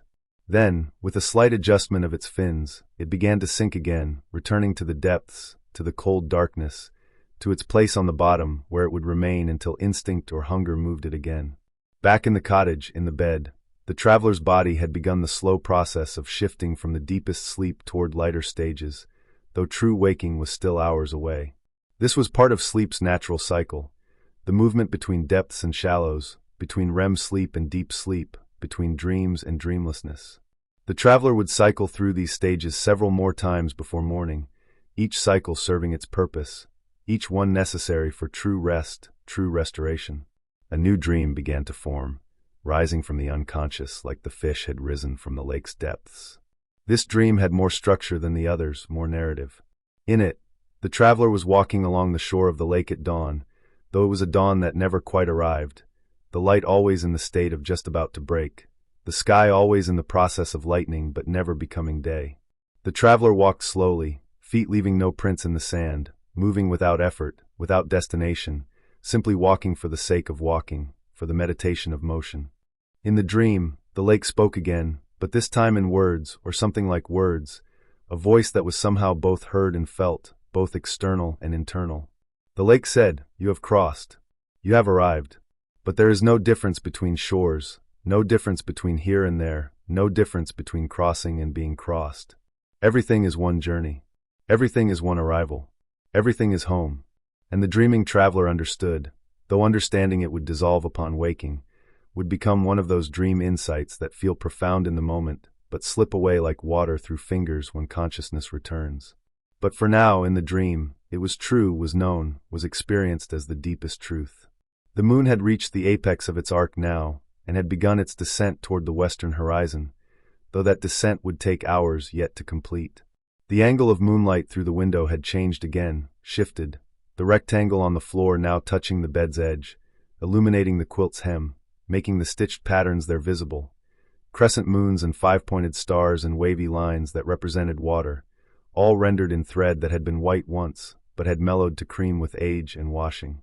The night fishermen at the dock had abandoned their lines now, reeling them in slowly, carefully, wrapping them around their poles with practiced motions. They had caught nothing, but they had not come to catch anything. They had come to stand in the night, to feel the hours pass, to exist in the peaceful space between day's end and day's beginning. Now they gathered their gear in silence, nodded to each other in mutual understanding, and walked slowly back toward their own beds, their own cottages, their own rest that had been delayed but not denied. The ferryman woke as they passed, some deep instinct alerting him to motion near his boat even in sleep. He opened his eyes, saw the fishermen walking away, recognized them and their purpose, and closed his eyes again, settling back into rest. There would be no more crossings tonight. The hours between now and dawn belonged to stillness, to waiting, to the ferry rocking gently at its dock while the lake breathed beneath it. In the cottage, a board in the floor creaked, not from any footstep but from the wood itself adjusting to the night's cold, contracting slightly, settling into a new position. The sound was barely audible, a soft groan that lasted less than a second, but it was part of the cottage's language, the way it communicated its presence, its solidity, its age. Old houses made these sounds constantly, creaks and groans and sighs, and they were comforting rather than disturbing, evidence of life and history and the passage of time. The traveler did not stir at the sound, did not register it even at the deepest unconscious level. The sleep was too complete, too encompassing, too far removed from the surface world where sounds meant things, where stimuli required response. The traveler existed now in a place beyond reaction, beyond interpretation, in pure being, pure rest. The hand that had emerged from beneath the quilts was growing cooler now, exposed to the room's air, but this did not disturb the sleep either. The body simply adjusted, sending slightly more blood to the hand to compensate, maintaining its temperature without conscious instruction, without awareness. The body knew how to care for itself, had been doing so since birth, required no thought or intention to perform its miracles of homeostasis, of self-regulation, of maintaining the delicate balance that allowed life to continue. Outside, The mist above the lake had thickened slightly, risen a bit higher, creating a more substantial presence. Through this mist, the far shore had become invisible, disappeared entirely, leaving only the water immediately around the dock visible, creating the illusion that the dock extended into infinite space, into emptiness, into void. But it was not a frightening void, it was peaceful, welcoming, a softness that held rather than threatened, that embraced rather than engulfed. The stars visible through the cottage window had wheeled further across the sky, their positions marking the passage of hours as clearly as any clock, more clearly, because their movement was true time, was the actual turning of the earth rather than the artificial divisions humans had imposed on that turning. Someone who knew the stars could read the hour from their positions, could know how much of the night had passed and how much remained, could navigate by them across oceans or deserts or the simple space between evening and morning. The traveler's dreams had subsided now, dissolved back into the deeper sleep where dreams did not form, where consciousness was so diminished that experience ceased almost entirely. This was the most restorative sleep, the place where the body did its deepest healing, where cells were repaired and rebuilt, where the immune system strengthened itself, where memories were consolidated and filed away, where the subtle damages of waking life were addressed and mended. This sleep asked nothing, gave everything, was the foundation of health and sanity and the ability to face another day. The quilts seemed to breathe with the sleeper, seemed to have become living things themselves, invested with consciousness through their long intimate contact with sleeping bodies, through their years of providing warmth and comfort and protection. They knew how to drape themselves just right, how to cover without smothering, how to warm without overheating, how to be exactly what they needed to be in each moment. Time passed. Minutes accumulated into a half hour, into an hour. The moon sank lower. The mist on the lake thickened and thinned, breathing with the temperature changes, with the subtle stirrings of air, with the lake's own mysterious rhythms. The world turned. The universe expanded. Galaxies spiraled in their slow dances billions of light years away, and here, in this small cottage beside this small lake on this small planet, a traveler slept and rested and healed and prepared, all unknowing, for the day that would eventually come but was not yet coming, that existed somewhere in the future but had not yet arrived and would not arrive for hours yet, for the sweetest hours, for the hours that belonged entirely to rest, entirely to peace, entirely to the deep and perfect stillness of night. The darkness had reached its most complete expression now, a darkness so profound it seemed to have weight, to have texture, to be something that could be held and known rather than simply the absence of light. This was the darkness that existed in the deepest caves, in the ocean's abyssal zones, in the space between stars, a darkness that was not empty but full, not nothing but everything that existed before light, that would exist after light, that was light's partner and complement rather than its opposite. In this darkness, the traveler's body had become so still it might have been mistaken for something carved from stone, for a sculpture of sleep rather than sleep itself. But the chest continued its gentle rise and fall, the heart continued its patient beating, the blood continued its eternal circulation through veins and arteries, bringing oxygen and nutrients to every cell, carrying away waste, maintaining the delicate chemistry that separated life from non-life by the thinnest of margins, by the most fragile of balances. The silence in the cottage had deepened too, become more than simple absence of sound. It was a presence in itself, a fullness, a richness that held within it all the small sounds that existed at the edge of hearing. The whisper of air molecules moving against each other, the creak of wood fibers adjusting to moisture and temperature, the soft friction of fabric against fabric as the quilts settled more deeply around the sleeper's form, the nearly inaudible hum of the earth itself. The planet's low-frequency vibration that only the most sensitive instruments could detect but that all living things felt at some level below consciousness. The moon had descended further now, its light coming through the window at an even more acute angle, stretched and elongated, no longer a rectangle, but a long thin stripe of silver that reached across the floor like a path, like a reminder that even in deepest darkness, light persisted, found ways to enter, refused to be completely excluded. The moonlight touched the far wall now, illuminated a small section of it, revealed the texture of the plaster there, the tiny imperfections that made it real, that proved it had been made by human hands rather than machine, that connected it to all the other walls in all the other cottages built by human effort over human centuries. Outside, the lake had entered a state of such perfect stillness that it no longer seemed like water at all but like polished metal, like mercury, like some substance that existed between states, neither quite liquid nor quite solid. The mist above it had thinned again, becoming nearly invisible, just a slight softening of the air, a gentle diffusion of the boundary between water and sky. The reflection of the stars in the lake's surface was so perfect now that it created a genuine confusion about which direction was up, which was down, which stars were real and which were reflections, whether the boat at the dock was floating on water or suspended in space. The ferryman had shifted position in his sleep, his head now resting forward on his chest, his breathing slower, deeper, the rhythm of someone who had entered their own deepest rest. His hands had fallen from the rope they had been holding, coming to rest on his thighs, palms up, fingers slightly curled, a posture that mirrored the traveler's hand emerging from the quilts, as if sleep taught all bodies the same language, the same gestures, the same ways of being at rest. Far out on the lake, something broke the surface, a fish, perhaps, or a night bird diving for prey, or simply a bubble of gas rising from the decomposing vegetation on the lake bottom. Whatever it was, it created a single small ripple that spread outward in a perfect circle, expanding and expanding until it reached the shore on all sides, lapping against sand and stone, and wood with the gentlest whisper before subsiding back into stillness. The lake accepted the disturbance without resistance, allowed it to pass through its body, then returned to its previous state as if nothing had happened, as if the ripple had been a thought the lake had briefly entertained before releasing it back into the universe. In the cottage, the traveler's body had begun one of sleep's mysterious processes, the slow twitch of muscles that sometimes occurs in deep rest, small movements that pass through the arms and legs, brief contractions that happened without waking, without awareness, the body's way of ensuring that blood continued to flow properly, that tissues didn't become compressed for too long, that everything remained in motion at some subtle level, even in the deepest stillness. These twitches lasted only seconds, barely moved the body at all, were more like electrical impulses than actual motion, but they served their purpose, kept everything alive, kept everything healthy. The dream that had been forming earlier had evolved into something else now, something stranger and more fundamental. The traveler no longer had a body in this dream, was no longer a person walking or floating or crossing. The traveler had become pure perspective, pure awareness, existing as a point of consciousness that could be anywhere, everywhere, nowhere.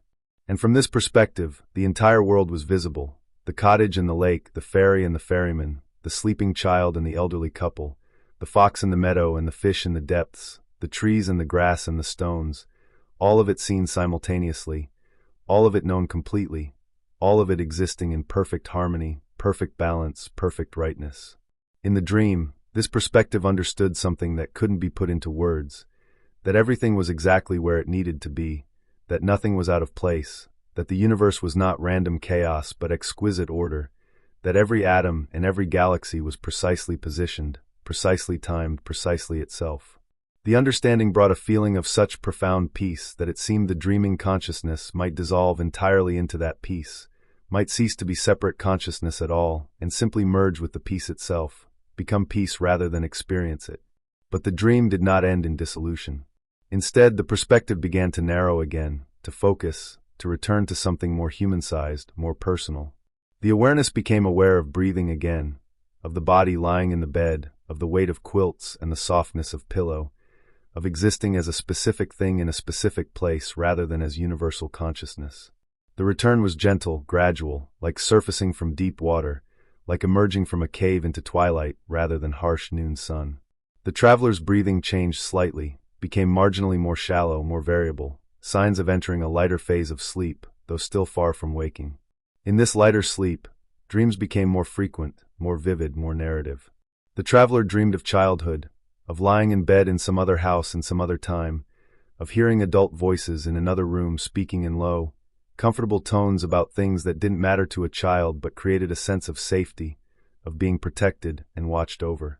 The dream recreated that feeling perfectly, the warmth of blankets, the softness of a favorite stuffed animal, the night light glowing in the corner, the absolute certainty that nothing bad could happen, that the world was safe, that tomorrow would come and would be good. Outside, the first birds were beginning to stir, though dawn was still far off. These were the earliest risers, the ones whose internal clocks prompted them to wake long before light, to begin their preparations for the day while darkness still reigned. A thrush in a nearby tree opened its eyes, ruffled its feathers, shifted on its branch. It did not sing yet. It was too early even for the dawn chorus, But it was no longer fully asleep, was entering that in-between state that birds inhabited in the pre-dawn hours, neither sleeping nor fully waking, just existing in a state of quiet alertness, waiting for the signal that would tell them to begin their day. The grass around the cottage had become completely saturated with dew now. Each blade bowed under the weight of water droplets. The meadow transformed into something that glittered and gleamed in the moonlight like a field of crystal, of diamonds, of captured stars brought down to earth. If someone had walked through the grass now, their feet would have become immediately soaked, their footprints would have left dark trails through the silver, and the disturbed droplets would have fallen to the ground in small showers. But no one walked. The meadow remained undisturbed, a perfect expression of night's generosity, of water given freely to thirsty earth, of the cycle that sustained all growing things. In the cottage, the moonlight had crept up the bed now, reaching the edge of the quilts, illuminating the intricate stitching there. The pattern seemed to come alive in the silvery light. The stars appeared to twinkle, the moons to wax and wane, the wavy lines of water to flow and ripple. It was an illusion created by the angle of light and the slight movement of the quilts with breathing, but it was a beautiful illusion, a gift from the intersection of craft and nature, of human making and cosmic light. The traveler's face had changed expression slightly, the muscles around the eyes and mouth relaxing even more than before, creating an expression of such peace it was almost luminous, almost transcendent. This was the face of someone who had truly let go, who had surrendered every burden, who existed in a state of grace that had nothing to do with religion or belief, but was simply the natural state of a human being who had finally, completely, allowed themselves to rest. The hand that lay outside the quilts had warmed again, the body having adjusted its circulation, having found the balance point where the hand could remain exposed without becoming uncomfortably cold. The fingers had uncurled slightly, the palm opened a bit more, as if the hand was ready to receive something, to accept some gift the night might offer, though it asked for nothing, expected nothing, simply remained open in relaxed readiness. Time continued its passage, but in these hours it seemed to move differently, to flow more thickly, more slowly, like honey rather than water, like oil rather than wine. Each moment lasted longer, felt fuller, contained more peace, more stillness, more of whatever quality made these hours different from all the other hours, made them sacred in some wordless way, made them necessary for survival, for sanity, for the ability to continue existing in a world that was so often harsh and demanding and bright. The lake breathed its slow breaths. The cottage held its vigil. The quilts provided their warmth. The bed offered its support. The night continued its patient watch over all things sleeping, all things dreaming, all things existing in that special state between days, between activities, between one identity and another. The night asked nothing, judged nothing, simply held everything with the same gentle attention, the same careful protection, the same unconditional acceptance. And in the bed, beneath the quilts, wrapped in warmth and peace and safety, the traveler rested in the deepest way a human being can rest, in the most complete surrender, in the most perfect trust that everything would be well, that morning would come when it needed to come, that the ferry would cross the lake again when crossing was necessary, that life would continue in its cycles of waking and sleeping, of effort and rest, of crossing and arriving, of moving and being still. The hours folded into themselves now, each moment containing within it all the peace that had accumulated through the long night, layers upon layers of stillness settling like sediment, like snow, like the slow accretion of meaning that happened only in darkness, only in silence, only in the deepest surrender to rest. The traveler's body had entered a rhythm so slow, so measured, that it seemed to participate in geological time rather than human time, seemed to be moving at the pace of mountains rising, of rivers carving canyons, of continents drifting across the earth's surface. Each breath took an eternity to complete. Each heartbeat was a vast event, a door opening and closing, allowing life to flow through while maintaining its boundaries, its integrity, its separate wholeness. In this state, the boundary between sleeping and waking had become meaningless, irrelevant. The traveler existed in a third space, a place that was neither one nor the other but something older, something more fundamental. The state of pure being that existed before consciousness learned to divide experience into categories, before the mind learned to separate this from that, self from other, inside from outside. The cottage had grown colder still, the night reaching its coolest point just before dawn, the temperature dropping those last few degrees as the earth released the last of the previous day's warmth into the infinite cold of space. But inside, beneath the quilts, the cocoon of warmth remained perfect, undisturbed by the external cold. A small climate system maintaining itself through the body's steady heat production, through the insulation of fabric and air, through the simple physics of warmth rising and being trapped, held, preserved. Outside, the mist on the lake had thickened once more, had risen higher, now reaching several feet above the water's surface. The ferry at its dock was half obscured by it, visible from the deck up, but its hull disappearing into the white, as if the boat was floating not on water, but on cloud, on fog, on some substance that existed between liquid and gas, between earth and sky. The ferryman slept on, his form just barely visible through the mist, a shape more suggested than seen, a presence known more by faith than by sight. The stars had begun their slow fade, not yet becoming invisible but losing some of their sharp brilliance, their light softening as if in preparation for the sun's eventual arrival. The moon hung lower in the western sky now, larger seeming as it approached the horizon, its light more golden than silver, taking on the warm tones that came when moonlight passed through more atmosphere, through the thicker air near the earth's surface. In the cottage, a spider had emerged from some crack in the wall and was making its way slowly across the ceiling, moving with the patient deliberateness of its kind, each of its 8 legs finding purchase, testing, moving, finding purchase again. The spider was hunting, or perhaps simply exploring, or perhaps doing whatever spiders did in the deep hours of night when humans slept and the cottage was quiet. It crossed through the stripe of moonlight on the ceiling, became briefly visible, then passed back into shadow and disappeared again, just another small life going about its small business in the vast web of existence that connected all things. The traveler's dream had shifted again, becoming less visual and more sensory, more about feeling than seeing. In this dream, there was warmth and darkness and the sensation of floating, of being suspended in something perfectly supportive, something that held without grasping, that surrounded without confining. It was like floating in body temperature water, except there was no wetness, no sense of liquid, just perfect support, perfect suspension, perfect peace. And in this floating state, there was no thought, no worry, no planning or remembering or anticipating, just pure existence, pure presence, pure being in the eternal now. Somewhere far away, in a city many miles from the lake, people were still awake, night shift workers and insomniacs, caretakers and artists, those who kept vigil for their own reasons or had no choice but to be awake while others slept. They moved through their fluorescent-lit hours, their bright screens and loud machines, their urgent tasks and pressing deadlines, and they had no awareness of this lake, this cottage, this traveler sleeping in such profound peace. They lived in a different world, one of light and noise and constant activity, and that world was real and necessary and valid. But so was this world of darkness and silence and rest, and in some ways this world was more fundamental, more essential, because without it, the other world could not exist, could not be sustained. The traveler's body knew this truth without thinking it, had always known it, had been trying to teach it through every yawn, every heavy eyelid, every moment of fatigue. Rest was not weakness. Rest was not failure. Rest was the foundation of everything, the ground from which all activity arose and to which all activity must eventually return. Without rest, there could be no true waking. Without sleep, there could be no true living. The quilts had settled even more deeply now, conforming to every contour of the body beneath them, creating a perfect seal against the cool air, a boundary between inner warmth and outer cold that was both absolute and permeable, absolute in its protection, permeable in its breathability, in its allowance of moisture to escape, of air to circulate in the minimal ways necessary for comfort. The pillow had compressed under the weight of the head until it was exactly the right height, exactly the right firmness, exactly the right temperature. It cradled the skull perfectly, supported the neck without strain, allowed the spine to maintain its natural alignment even in sleep.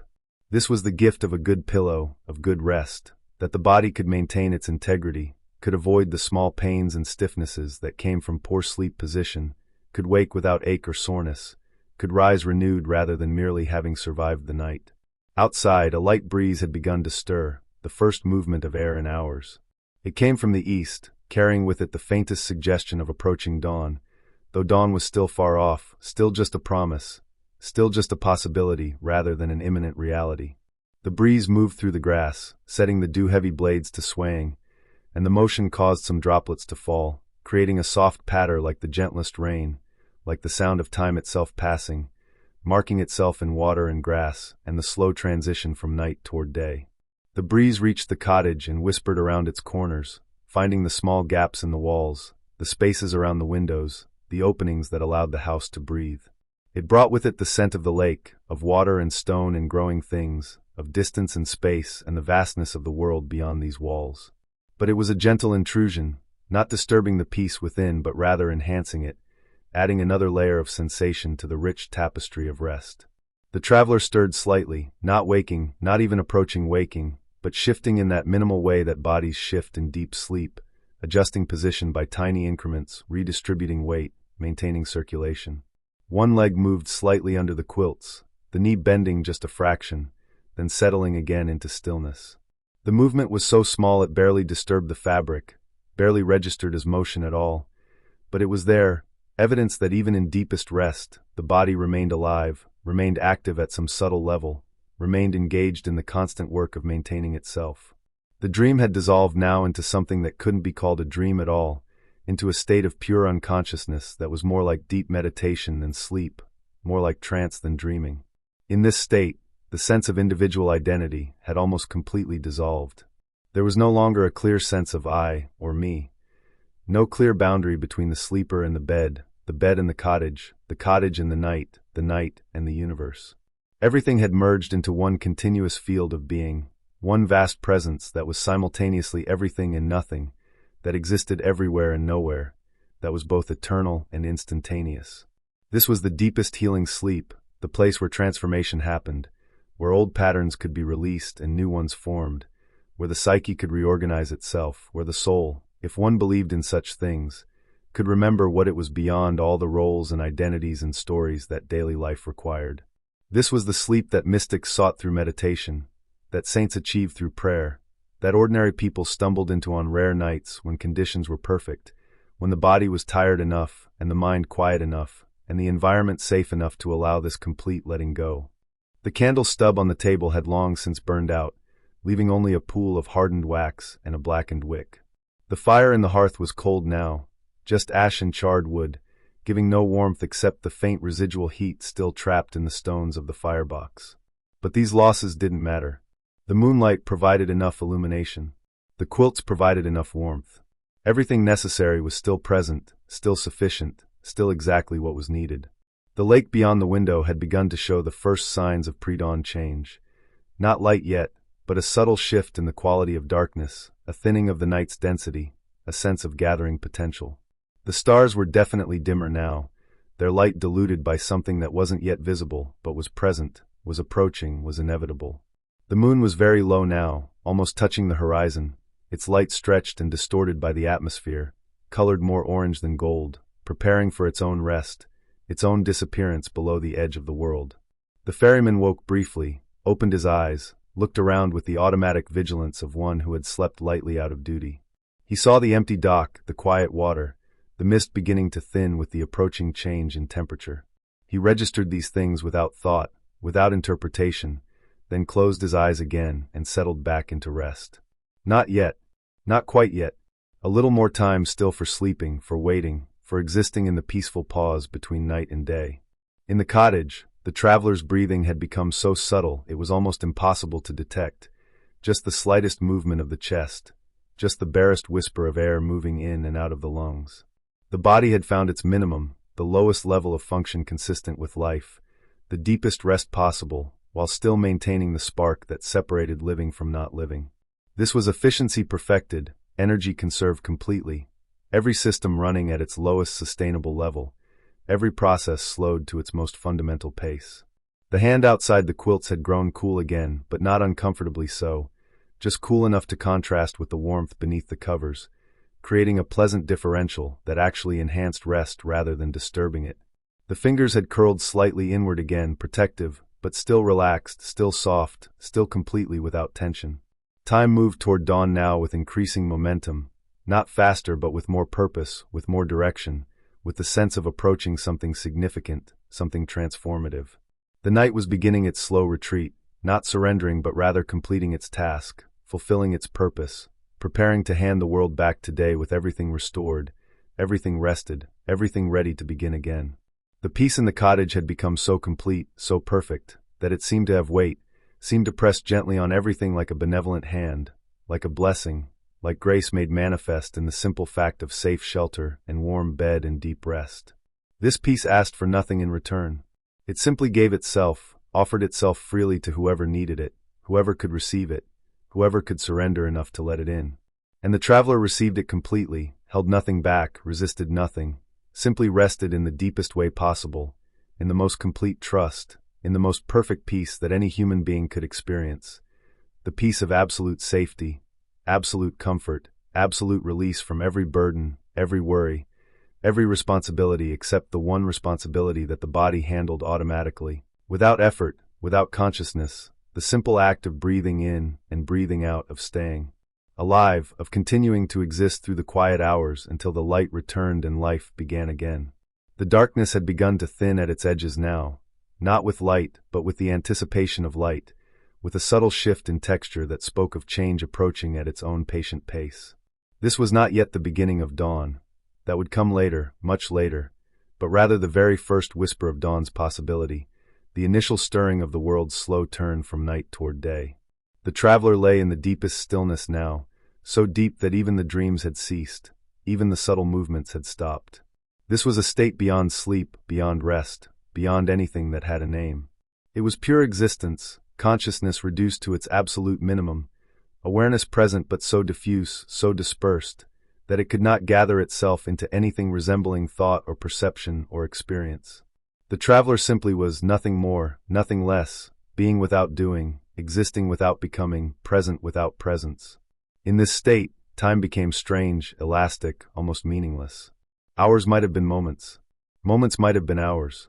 The distinction dissolved into irrelevance. There was only the eternal now, stretching in all directions like the surface of the lake, like the dome of the sky, infinite and intimate simultaneously, vast and small, everything and nothing. The cottage breathed with the sleeper, its old wood expanding and contracting with temperature changes, so slight they could barely be measured, making sounds so soft they existed at the very threshold of silence. A board here, a beam there, each one settling into its place, each one part of the larger organism that was the house, that sheltered and protected and kept watch through all the hours of darkness. Outside, the mist had begun to behave differently, to show patterns it hadn't shown before. Currents moved through it now, invisible streams of slightly different temperature creating flows and eddies in the white, making the mist swirl in slow spirals, in gentle vortices that formed and dissolved and formed again. These patterns were hypnotic, would have been mesmerizing to watch if anyone had been watching, but no one was. The mist danced for itself alone, for the simple fact of existing, for the pure expression of physical laws governing the movement of water vapor through cooling air.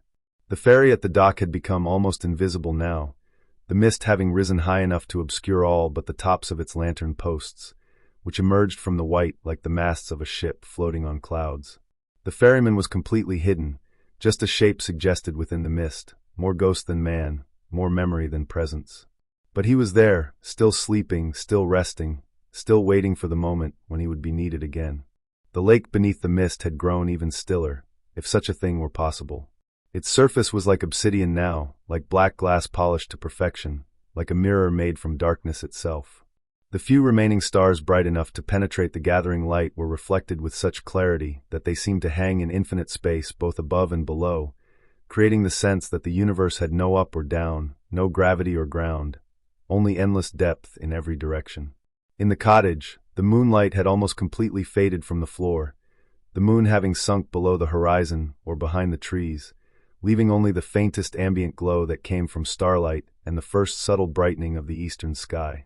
This dimness made the room feel smaller, more intimate, more enclosed, a womb of darkness, a cave of rest, a sanctuary from all that was sharp or bright or demanding in the world.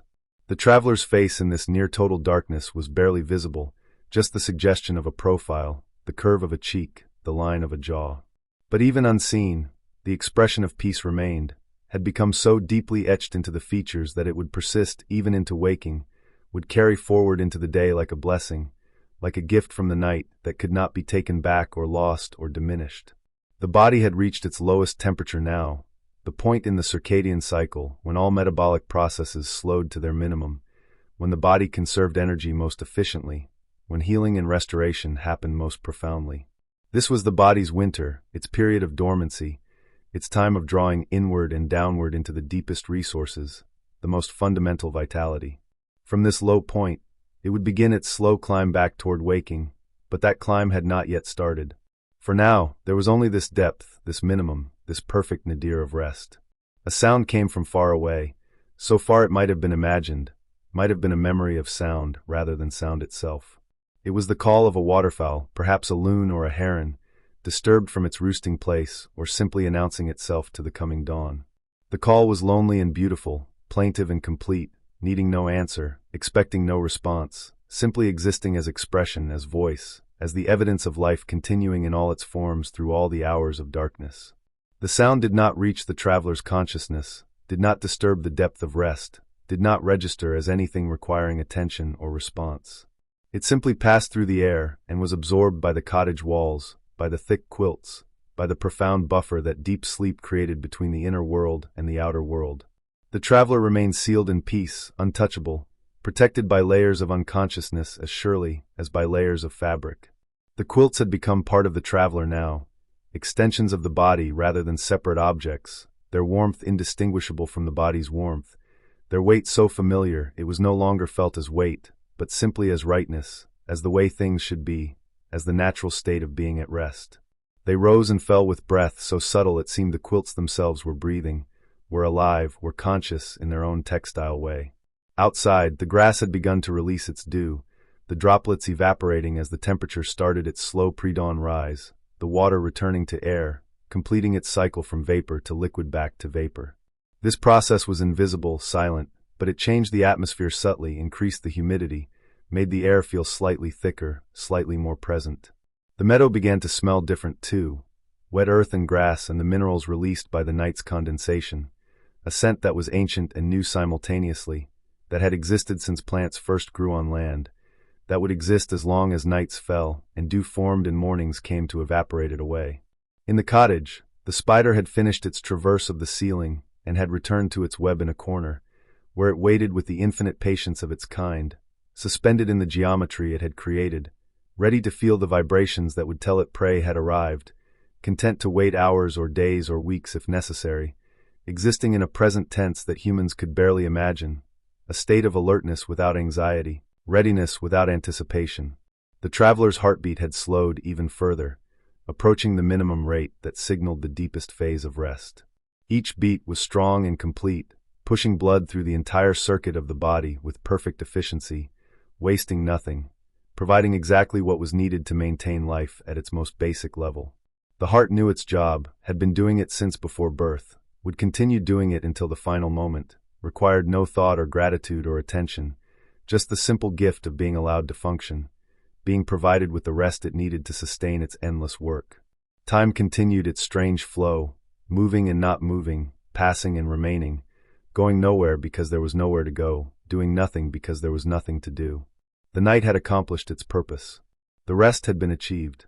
What remained now was simply the completion of the cycle, the patient waiting for dawn's arrival, the gentle persistence of peace until peace was no longer necessary because day had come to replace it with a different gift, a different kind of existence.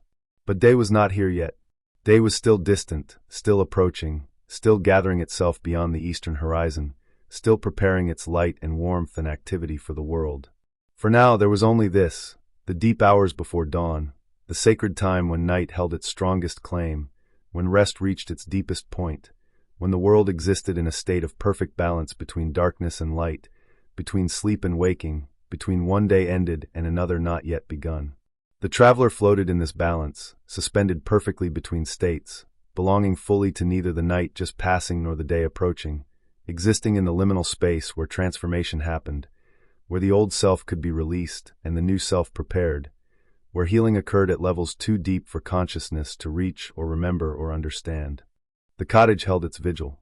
The lake maintained its stillness. The mist continued its slow dance. The stars faded by imperceptible degrees. The darkness thinned at its edges like ice melting, like snow sublimating, like everything that was solid becoming gradually less so, preparing to transform into something else, something new, something necessary. And in the bed, beneath the quilts, wrapped in warmth and peace and the profound safety of deep rest, the traveler continued sleeping, continued resting, continued existing in that blessed state of complete surrender, complete trust, complete release from everything except the simple miracle of being alive, of breathing, of existing in a body that knew how to rest, how to heal, how to prepare itself for whatever lay ahead. Rest. Deep rest. Sacred rest. The rest that came only in the deepest hours. The rest that asked nothing and gave everything. The rest that was itself a form of prayer, a form of gratitude, a form of trust in the continuing goodness of existence. Rest that said yes to life by temporarily releasing its hold on consciousness. Rest that surrendered everything and in surrendering found everything. Rest that was the ground of all being, the foundation of all waking, the source of all strength. Just rest. Only rest. Always rest. Forever rest. Perfect, complete, eternal rest.